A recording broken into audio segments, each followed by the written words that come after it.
ನಮಗೆ ಗೊತ್ತಿರೋರೇ ವೀಡಿಯೋಸ್ ನೋಡ್ತಾ ಇರಲಿಲ್ಲ. ಯಾಕೆಂದರೆ ಇವಳ್ದೇನು ವೀಡಿಯೋ ನೋಡೋದು, ಯಾರು ಮಾಡದಿರೋ ಅಡುಗೆನ ಮಾಡಿದ್ದಾಳೆ ಅಂತ ಅಂದ್ಕೊಂಡು ನೋಡೋದೇ ಇಲ್ಲ. ಅಷ್ಟು ಹೊಟ್ಟೆ ಉರಿ ಇರುತ್ತೆ ಒಬ್ಬೊಬ್ಬರಿಗೆ. 1 ಪೈಸೆ 2 ಪೈಸೆ ದುಡಿಯೋದಕ್ಕೆ ನಾವು ಅಷ್ಟು ಕಷ್ಟಪಡಬೇಕಾ ಅಂತ ಅನ್ನಿಸ್ಬಿಡ್ತು. ನಿಜ ಸ್ಟಾರ್ಟಿಂಗ್ ಸ್ಟೇಜಲ್ಲಿ ಯಾವುದೇ ರೀತಿ ಎಕ್ಸ್ಪೆಕ್ಟೇಷನ್ ಇಟ್ಕೊಳ್ಳೋ ಥರ ಅಮೌಂಟ್ ನಮಗೆ ಬರೋದಿಲ್ಲ. Hi, welcome back to my channel.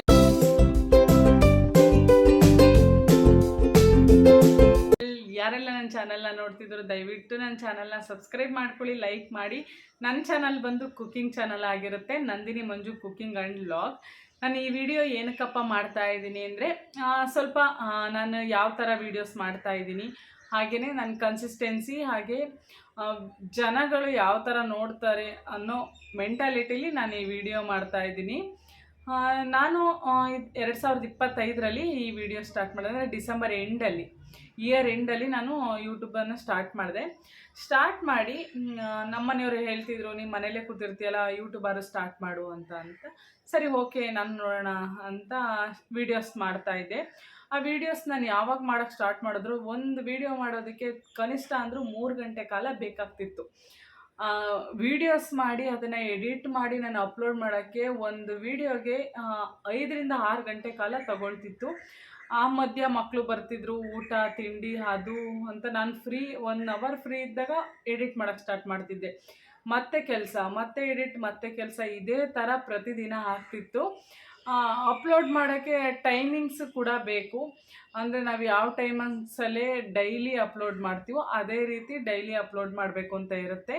ಇಲ್ಲ ಅಂದರೆ ನಿಮಗೆ YT ಸ್ಟುಡಿಯೋದಲ್ಲಿ ಟೈಮಿಂಗ್ಸ್ ತೋರಿಸಿರ್ತಾರೆ ನಿಮ್ಮ ಚಾನಲ್ಗೆ, ಆ ಥರ ಕೂಡ ಅಪ್ಲೋಡ್ ಮಾಡ್ಬೋದು.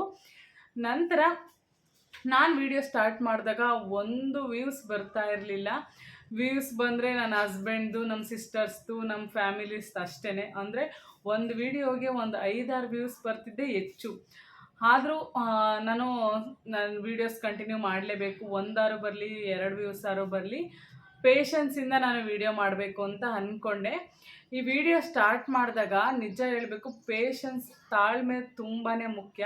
ತಾಳ್ಮೆ ಇಲ್ಲ ಅಂದರೆ ನಿಜ ನಾವು ಯೂಟ್ಯೂಬ್ ಸ್ಟಾರ್ಟ್ ಮಾಡೋದಕ್ಕೆ ಆಗೋದಿಲ್ಲ, ಹಾಗೆ ಕಂಟಿನ್ಯೂ ಗ್ರೋತು ಕೂಡ ಆಗೋದಿಲ್ಲ. ನಾನು ಪ್ರತಿದಿನ ವೀಡಿಯೋ ಮಾಡ್ಕೊಂಡು ಡೈಲಿ ಅಪ್ಲೋಡ್ ಮಾಡ್ತಿದ್ದೆ, ಒಂದಿನನೂ ಬಿಡ್ತಿರ್ಲಿಲ್ಲ. ಯಾವುದಾದ್ರೂ ಒಂದು ವಿಡಿಯೋ ವೈರಲ್ ಆಗುತ್ತೆ, ಇದೇ ಥರ ಇರೋದಿಲ್ಲ ಅಂತ ಅಂದ್ಕೊಂಡು ನಾನು ವಿಡಿಯೋ ಅಪ್ಲೋಡ್ ಮಾಡ್ತಾಯಿದ್ದೆ. ನಮಗೆ ಗೊತ್ತಿರೋರೇ ವೀಡಿಯೋಸ್ ನೋಡ್ತಾ ಇರಲಿಲ್ಲ. ಯಾಕೆಂದರೆ ಇವಳ್ದೇನು ವೀಡಿಯೋ ನೋಡೋದು, ಯಾರು ಮಾಡದಿರೋ ಅಡುಗೆನ ಮಾಡಿದ್ದಾಳೆ ಅಂತ ಅಂದ್ಕೊಂಡು ನೋಡೋದೇ ಇಲ್ಲ. ಅಷ್ಟು ಹೊಟ್ಟೆ ಉರಿ ಇರುತ್ತೆ ಒಬ್ಬೊಬ್ಬರಿಗೆ. ಅವರು ಮಾಡೋದಿಲ್ಲ, ತಾನು ಬೆಳೆಯೋಕ್ಕೆ ಬಿಡೋದಿಲ್ಲ, ಆ ಥರ ಇರುತ್ತೆ.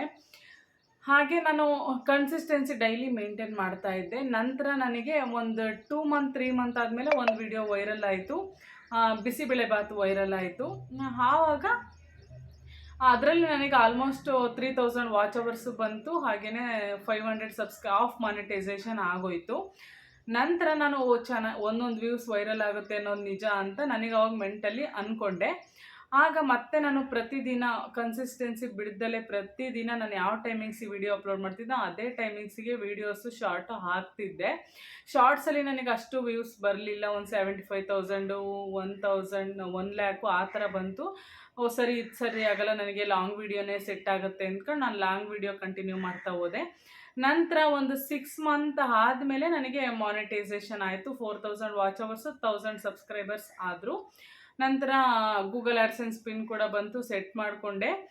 ನನಗೆ ಮೆಂಟಲಿ ಅನಿಸಿದ್ದು ಏನಪ್ಪ ಅಂದರೆ, $5 ನೋಡಿ, ನಾನು ಒಂದು ವೀಡಿಯೋದಕ್ಕೆ ಎಷ್ಟು ಅಮೌಂಟ್ ಬರುತ್ತೆ ಅಂತ ನನಗೆ ಫುಲ್ ಶಾಕ್ ಆಗೋಯಿತು. ನಾವು ಇಷ್ಟೊಂದು ಕಷ್ಟಪಡಬೇಕಾ, ನಾವು ಆ ವಿಡಿಯೋನ ಮಾಡಿ ಅಪ್ಲೋಡ್ ಮಾಡಿ ಎಷ್ಟು ಎಕ್ಸೈಟ್ಮೆಂಟಲ್ಲಿ ಇರ್ತೀವಿ ಅಂತ ಅಂದ್ಕೊಳಕ್ಕೆ ಹೋದರೆ ಅಮೌಂಟ್ ಏನೇನು ಇಲ್ಲ ಗೈಸ್. 1 ಪೈಸೆ 2 ಪೈಸೆ ದುಡಿಯೋದಕ್ಕೆ ನಾವು ಅಷ್ಟು ಕಷ್ಟಪಡಬೇಕಾ ಅಂತ ಅನ್ನಿಸ್ಬಿಡ್ತು.